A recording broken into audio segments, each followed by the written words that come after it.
congratulating Florida State. Um, they outplayed us in the first half. Certainly, mistake after mistake for us, particularly in the first half. And obviously more mistakes in the second half. We started to overcome some of those, and played with I would consider more of a sense of urgency.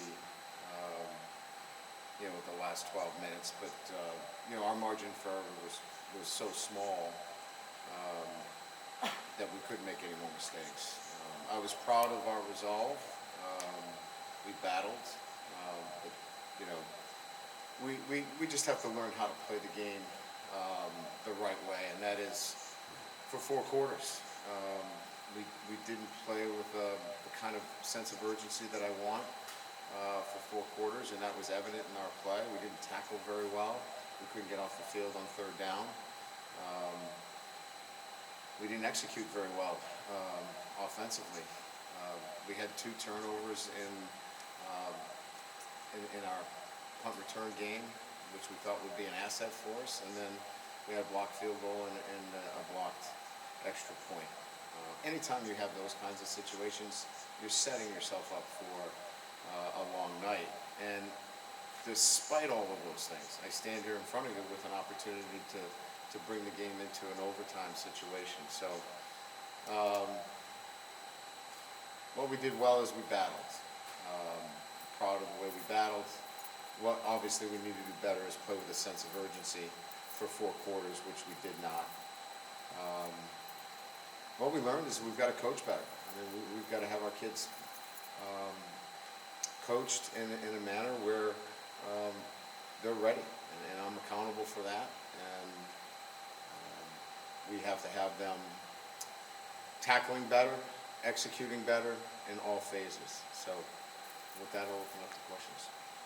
Coach, do you think it took your quarterback a little while to get in the rhythm? That second half, you got a bit better rhythm. Yeah, there's no doubt. I mean, it's an opener, and you saw a better rhythm. We had some drop passes, and we didn't protect as well. That's a good team. Florida State played well. That's why I congratulated them at the very beginning. They for 4 quarters, they played better football, quite frankly. But yeah, we got into a better rhythm certainly in the second half. Jaden did, and he's a threat. But we don't want to rely on him having to go back there. And when he does sit in the pocket, we saw his ability to find open receivers, show the patience, and in particular on the last touchdown, he stayed in the pocket, showed great patience, and found Dre Jenkins in the back of the end zone. Brian, what do you make of the special teams issues? Well, I've been doing this a long time. You put a guy back there and a guy like Malik Neighbors, and you watch him, you evaluate him through 4 weeks of practice, and you feel comfortable that with his elite skill set and his mindset that he's going to be able to do a great job, and that wasn't the case. That was a mistake that we made. He wants to do it, and we'll have to reevaluate that situation. He's a great kid. We didn't lose the game because he dropped those 2 punts. We miraculously were able to overcome those. You usually wouldn't, but that's that's on us. We made that evaluation. We watched him catch punts, and we felt like he was in a position that he could do that for us. As it relates to the field goal, it came from the same left side. We made an adjustment after the field goal and made a switch in personnel, and that didn't work either. That's us. We have to do a better job coaching.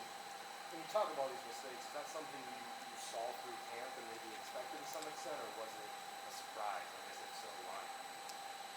No, we felt like we could get off the field on third down. We thought we would tackle better, but you don't go through camp tackling at the level that you're trying to tackle the quarterback here at Florida State is very difficult, and we had a hard time getting him on the ground, quite frankly. And we have some pretty good players that couldn't get him on the ground. But we didn't tackle very well. We didn't communicate as effectively as we needed to on the back end of our defense. And again, that's coaching and that's execution. And we're all in this together, players and coaches alike. We have to go back tomorrow, go back to work and get better at those things. But no, we didn't go through camp and go, wow, we are who we are. We have all these holes. We didn't expect, a lot of the mistakes that we saw out there today. But as coaches, we have to be critical of ourselves and look at our evaluation and say that we're part of this as well, and we've got to do a better job coaching. What do you see in the offensive Do line? you have an update on Mason? No, that's a knee that he'll get an MRI first thing in the morning. Brian, did you give any thought to two-point conversion there at the end, especially given some of the protection issues you guys had? For a slight moment, but felt like in that situation that it was the prudent and percentage-wise that we were going to be able to execute it. What did you see in the offensive line and did that limit play calling throughout the game at all? Well, I mean, I think their front is very good. They brought a lot of pressure. Their defensive ends were a challenge, for, a true freshman and our right tackle. They battled. Like I said, I mean, we were in a position to, play much better, I think, as they settled in. It's a first game situation. I'll have to look at the film and give you a better evaluation. You mentioned the lack of communication on the back end. With so many different guys who've never played in the game before, how important was it just to get them on the field together? Yeah, I mean, lack of communication is one way to put it. I would just say, as this game is moving fast, it's making sure that you're not tipping off coverages and, making sure you're leveraging the football the right way as well as communicating. And yeah, these guys haven't played a ton of football, and they're going to get better. I'm not here to, say we take any solace in a loss. That's not why I'm here at LSU, to learn about great lessons in losses. But the reality of it is we've got some learning to do. We've got to coach better and we've got to play better. Coach, you know the update on Mason Smith's injury? I just said that he'll have a MRI in the morning. Talk about the third Coach, down. what did you make of Keyshawn Butte's play? Was something just kind of off there tonight, I think? I think it's like anything else. Here's a great player trying to make plays, maybe trying to do a little too much, try to catch the ball before he had it. And I wouldn't read too much into it. I think he learned tonight that, he's just got to let the game come to him. There's going to be some nights where, he doesn't get all the balls. There's so much, that young man has so many, so much on his shoulders. We just got to get to him and tell him to let the game come to him. He's going to get his catches and not to press as much. Did you get a glimpse of what the heavy quarterback run game? Oh yeah, I mean, we knew he was part of their offensive structure runs through him. I was talking about your quarterback. Oh, my quarterback. Run that much in the game. No, well, as I said earlier, we didn't want him. Those were scrambles that he was smart. There was a lot of man coverage, so we're telling our quarterback we got a lot of bare front, we got a lot of pressure fronts, and that was a game plan that we hadn't seen from them. And if he didn't feel like there was somebody open, that's the dimension that he brings, and that's running the football. So that's the one thing you're going to give up if you got guys turning their back and running, and we took advantage of that. Coach has time for two more questions. Did you get a glimpse of what the offense could be? When it was clicking and the ball was getting out fast, did you feel like that's what I saw a lot of? Yeah, certainly. And again, I'm not here to, we're not happy with the outcome. We have to play better, we've got to coach better. But I'm proud of the way our guys competed, and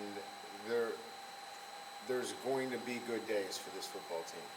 But they've got to recognize, and our coaches have to recognize, we've got to put them in good positions, and we've got to play with a sense of urgency. We saw when we played with a sense of urgency, we came up with big stops, and we answered every score. And I think the tempo of the offense improved. Players looked comfortable out there. We ran the ball, in tough areas when we needed to. That's good football, and we didn't have enough of that. Defense, You got the last one. Go ahead. the defense seemed to struggle to make stops on third down. I think at one point FSU had converted 6 of 7 third downs. What was kind of the reason for that? If I could give you one particular reason that we could have, settled into, we would have made even more adjustments. It was a variety of things. Most of it had to do with their quarterback improvising. We had him dead to right on 2 or 3 occasions. We didn't get him on the ground, quite frankly. And when you don't get that kid on the ground, he makes some really good impromptu plays. And sometimes we weren't down in coverage, close enough on body. But by and large, not getting off the field,